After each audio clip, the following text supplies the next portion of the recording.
Hello guys, কী অবস্থা সবার? আশা করি ভালোই আছেন, আমিও ভালো আছি।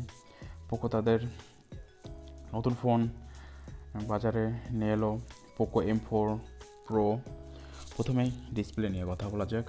6.6 IPS LCD 90 Hz refresh display পাচ্ছেন।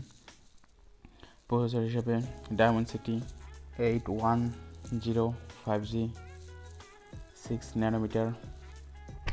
তারপরে ক্যামেরা নিয়ে কথা বলা যাক। ক্যামেরা হিসেবে 15 মেগাপিক্সেল এবং selfie camera 16 megapixel. Battery 5000 battery. Fast charging 33 watt fast charging.